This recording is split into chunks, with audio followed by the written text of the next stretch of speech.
This week on Squats and Margaritas, it's Jillian Turecki, certified relationship coach with over 20 years experience in helping people change their relationship with themselves, because that's where it starts. Before you're even looking at having a relationship with someone else, you need to look at your damn self. She hosts the Jillian on Love podcast. I have learned so many gems from her podcast, from her Instagram. And I have her here today to share some of those gems with you. As you know, I am mid divorce. So, this relationship topic is of particular interest to me in my life right now. I know a lot of other women who are going through divorces or have recently divorced that are kind of questioning what happened. How do they move on? Where did it go wrong? We're getting into all of it. Please do me a favor and hit subscribe wherever you're listening to this episode. Please do me a favor and leave me a review on Apple Podcasts. It'll allow other people to find the show. And if you found something to be helpful, please share this episode with someone who needs it. And while I'm thinking of it, my new book, From Pain to Purpose, Finding Meaning in the Mess, is now available on Amazon. Go get your copy, send one to a friend. Here is my episode with Jillian Turecki. How are you? I'm so good. I'm so happy that you're here. Thank you so much for doing this. Oh, sure. My pleasure. My absolute pleasure. I guess we should start. I'm mid divorce.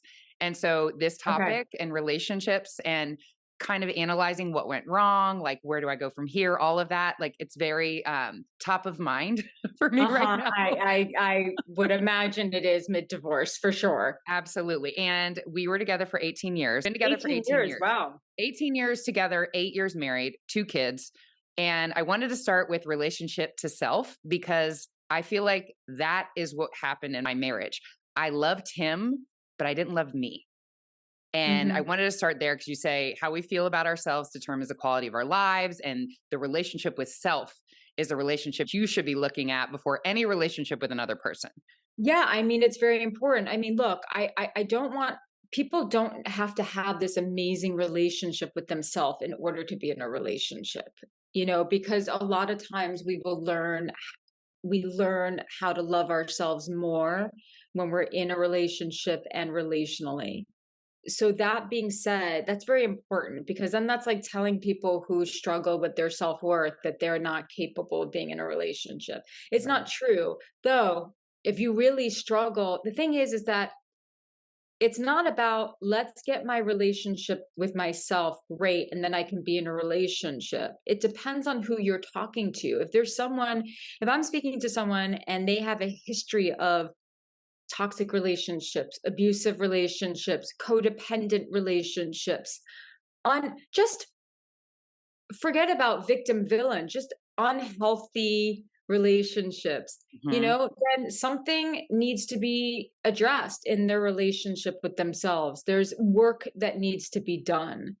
But that doesn't mean that, you can be in a relationship and we still have to work on ourselves when we're in a relationship. It's not like let's work on ourselves and then we can be in a relationship. We have to tend to ourselves all the time. And our relationship with ourselves is about also being very um honest with ourselves. Like that's a Mhm. big part of Yes. of our relationship, being honest with ourselves. Some people, their relationship with themselves has to do more with self-esteem.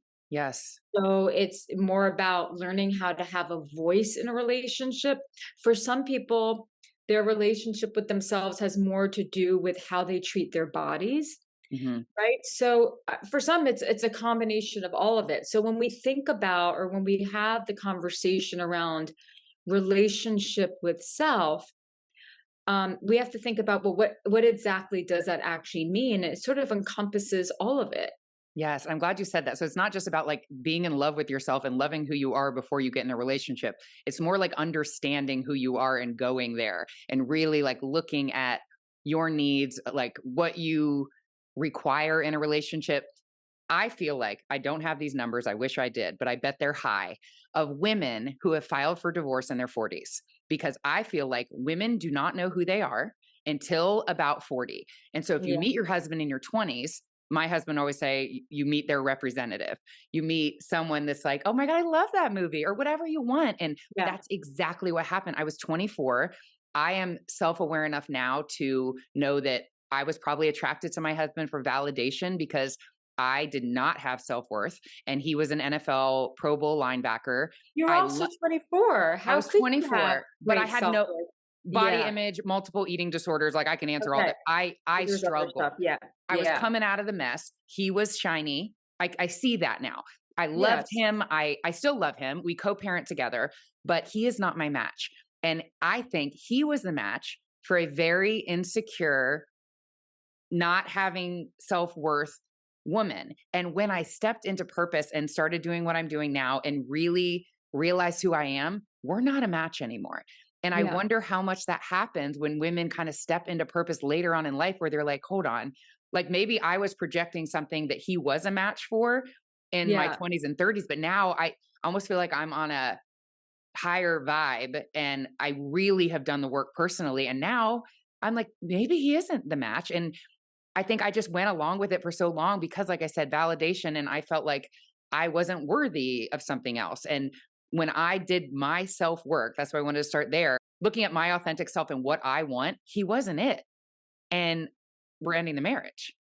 Well, I mean, look, this happens just to people in general. I mean, Yeah. the amount of change and growth that typically happens within a human being between the ages of 24 and 40 is often quite immense.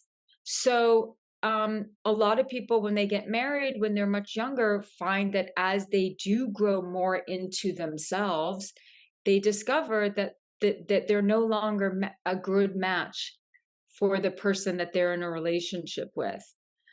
I think that that has to be quote unquote normalized. I mean, this is just something that happens. We Mhm. grow, we are evolutionary beings and we change, and sometimes we change together and sometimes we grow apart.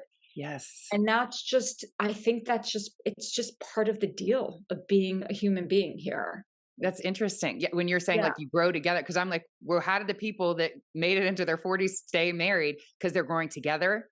And somebody, I feel like that's another thing too. If somebody is growing spiritually, career wise, whatever it is, and the other person is sort of stagnant, it could be itchy and almost like, I know you say you should want to see that person fully fulfilled, and that is what love is. But I don't know. I feel like if one person is finding fulfillment, I guess then it's not the right match. If that Yeah, person, no, it's I think it's just growing apart. Look, people stay married for lots of different reasons. Some of those reasons are love. Some of those reasons are that they were raised with a belief system that says you just don't get divorced. Mhm. Some of them were raised with a very different expectation of a relationship, which is it's just companionship. It's not supposed to be growth and evolution. It's like, so there's lots of people who stay in relationships for very different reasons. Okay. But a common reason is growing apart, is one person growing at a very specific speed in one direction,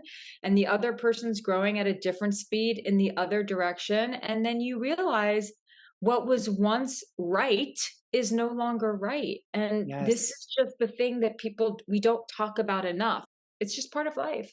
And when the relationship is quote unquote like failing, I love how you talk about like we look at like what we're not getting and what they're not doing for us, and we don't look at what am I not giving to them or what they may need. You only look at it Yes. as like the victim mentality, and that's totally. I was like, well, he doesn't support this, and he doesn't. And just after like listening to some of your podcasts, like knowing this was coming up, I'm like, huh. I don't ever think, well, maybe he's acting this way because I'm not meeting his needs. We just go Yeah. to how are they not meeting mine? And you say relationships are not 50-50. Can No. you elaborate on that? Yeah, I mean, the 50-50 relationship I scratched is a transaction, you know? I mean, relationships should be first of all, the goal should be 100-100. So what does that mean? Yes. It just means like, okay, you're 20% today, I'm at 50% today. So you know what? I'm just going to pick up the slack. And I think that it's about being your best even when your partner is not at their best. And I Yes. think that too often we people have a tendency to, when we're like feeling crappy, to want, misery loves company. Yes. And so I think what's very dangerous for couples, and I think is responsible for the high divorce rate, is people being like Janet Jackson's word, "What have you done for me lately?" And Yeah. not a lot enough people being like, "Oh, I wonder how this person is feeling. I wonder how I am as a partner." And to bring it full circle, when it comes to relationship with self, I mean, ultimately, with the relationship with ourselves, we're trying to build our self awareness. And part of being a self reflective, self aware person is to acknowledge the ways in which we are not pulling our weight in a relationship. Yep. Exactly. And we have to be the partner that we're seeking out. And if we're just looking at what they're not giving us and we're not giving them what they need, I think I learned this from you too. There should be some reciprocity where I know love is not a trade, which I got Yes. from you. But Yeah. you say if you are making conscious effort and like acknowledging what the other person needs, you should see a change in their behavior Yeah, you at the same. should. If you don't, then you have your answer. But usually it takes just one person in a relationship to really make some changes to their own behavior, to their own the stories that they have in their head, and then they can actually transform. I mean, a person can transform their relationship, but just by changing their behavior. But if by changing your behavior and your attitude towards your partner, Yes. because that's not just behavior, it's the attitude that we have towards our partner. Is it loving or is it resentful?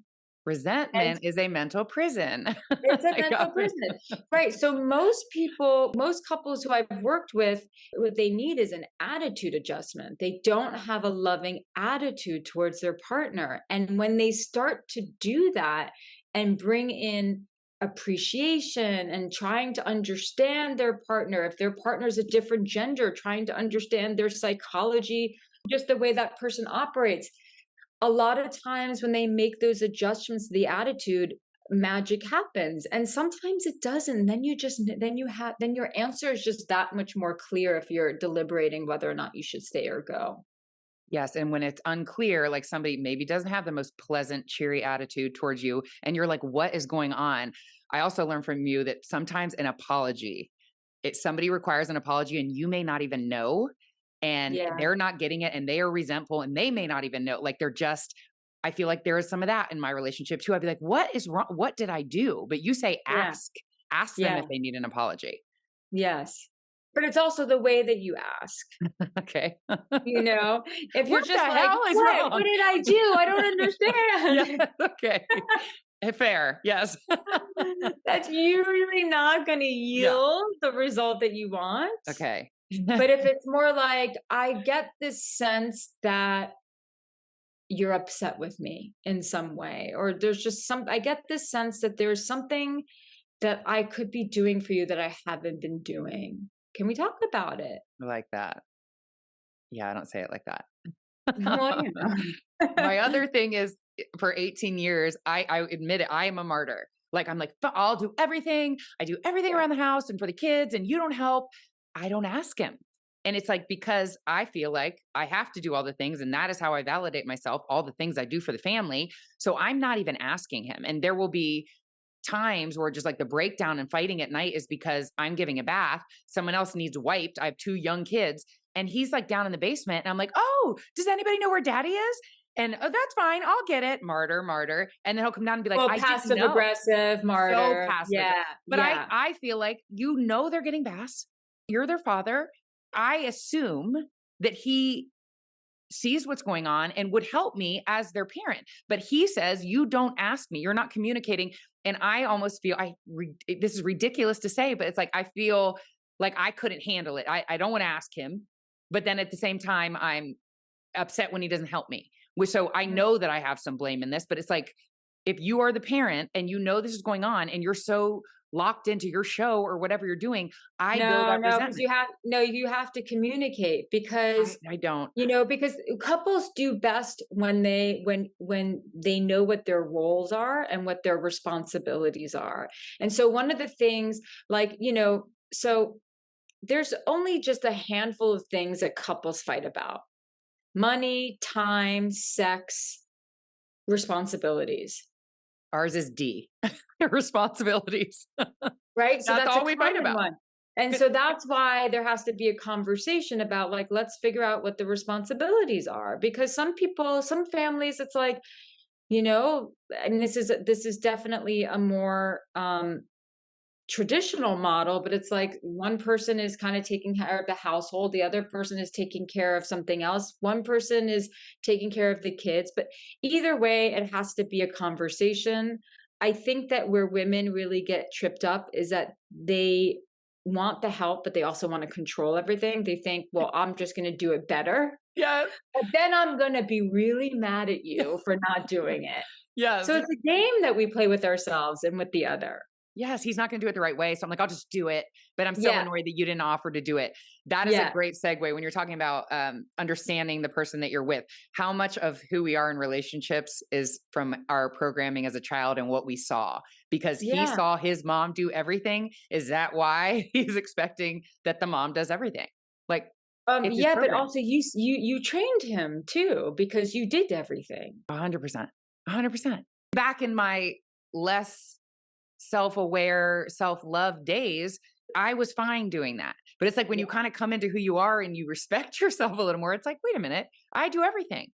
And Yeah. you're right, I trained it because for so long. So he's probably like, now you need all this help and you need like, this is not how it was for so long. Like Yeah. now I have these requirements and I have these boundaries that I didn't have in my 20s Right. and 30s. And I understand where he, like what he sees from his perspective, but I'm not willing to like put these boundaries down. Like this is now I value myself more. These are my boundaries and it is different than what things were before. And he's not willing to pivot with that because it hasn't been working for like a year. And I was just trying to make it work. And then it just got to the point where it was a toxic environment for our kids. And I think a lot of people, that was another reason why people stay. And they have been thriving just being in two peaceful households. And we have a Mhm. great relationship co parenting because the expectation of whose responsibility is now off the table. Our whole thing was my resentment of him not doing anything and me Yeah. having to ask. And it all stemmed from that. And now that we're just co parenting, that's off and I can like get along with him. He's my friend. I enjoy being around him, but not as a support spouse role. He's not that for me. Well, I think it's great that you can co-parent. Look, I think that with every divorce, there's an opportunity for us to look inward and to see how we contributed to whatever was not working so that our next relationship can be better, because it takes two to destroy a marriage.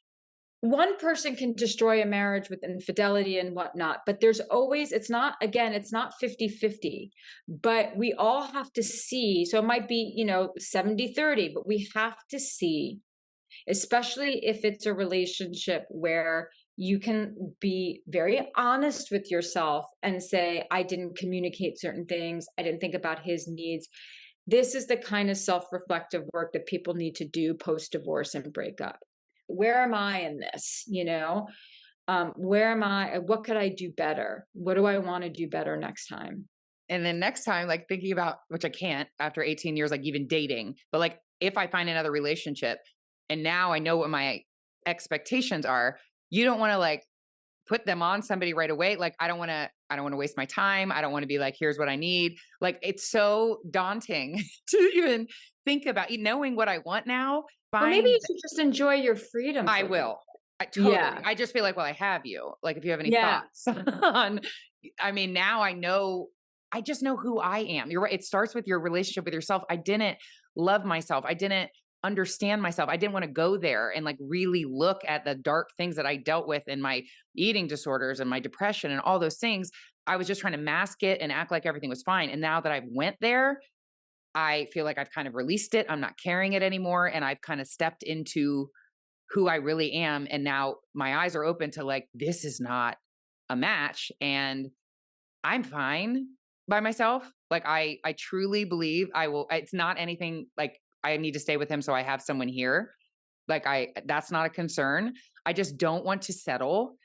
And it's so daunting to think about now starting all over. Like, I haven't been on a date in 18 years. And not that I'm going to do it like this week, but like, It is very daunting. It how do is you, very daunting. You just have to do it, and you do it with knowing that, like, I mean, I think you can be excited about it because you're a completely different person. You know who you are yes, versus when you were 24, you didn't know who you were. So you could exactly. actually see it as a very exciting thing to go out into the world knowing who you are. You just have to flip it on its head and just say, well, instead of being so scared of it, you should be more excited about it, to go into the world, step into the world as this new person who you are.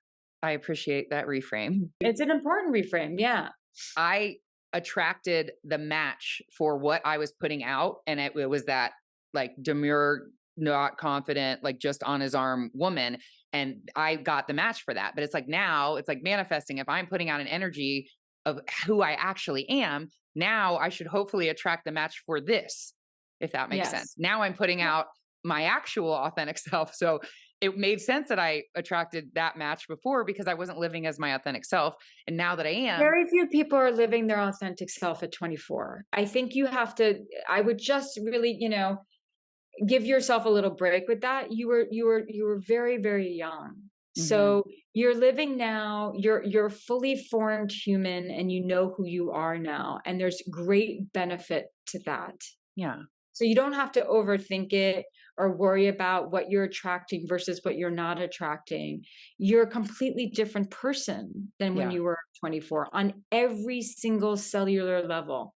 But isn't everyone that's in a marriage? Yes, And everyone how is. do they make it?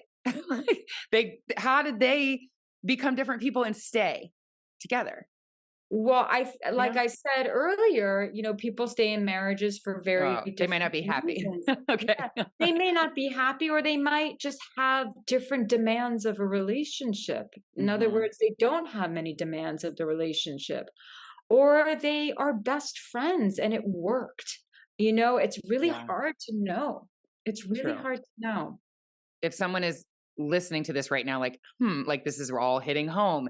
How do we know that we're not in the right relationship? I interviewed someone before and she literally said, if you doubt it, it's not your person. If you have a doubt. And I was like, well, how could you not have any doubt? I don't agree with that. I don't think that's good advice. I'm gonna be very direct. Okay. Doubt is a part, it's very normal to doubt your experience. I mean, think about anything in life. It's normal to doubt things along Okay. the way. We get in our heads all the time. Our minds can be incredibly messy and neurotic. So doubt is part of it. Doubt is Okay. part of it. I think it's more about how much doubt. Yeah.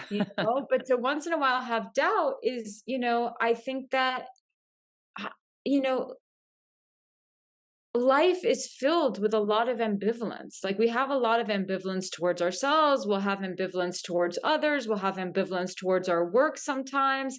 That doesn't mean that it's actually wrong. Yeah. Are there ways to or things to look at that if you're in the wrong relationship, like if this is happening, this is not your person? Do you have anything like that to look at? Yeah, well, I mean, so what stage of relationship are we talking about? Are we talking about dating? Are we talking about Yeah, 20 I guess that's years? I'm trying to not make this so about me and anybody that's listening that just has a partner and is maybe like, yeah, I do feel like that. Like, what could they look at to if you're doubting, is this my person? Should I stay in a relationship? Whether it's a dating relationship or a marriage, should you stay with this person? Is it your person? What do you look at? Okay, let's just bring it to dating and Okay. someone that you don't know that well. Okay. That's good. Do you have similar values? Okay. Do you align in very important matters around, like, children and all that, and money? You don't have to align completely, but are you able to have difficult conversations? Do you feel good when you're around them? Very, very simple. Do you That's a feel good one. good? Do you feel good when you're around them? I don't think anyone should get serious with anyone until they've had their first fight. Like, don't move in with someone or be like, this is the person who I'm going to marry until you've had your first fight and see how that goes. Have you seen them under a lot of stress? What happens?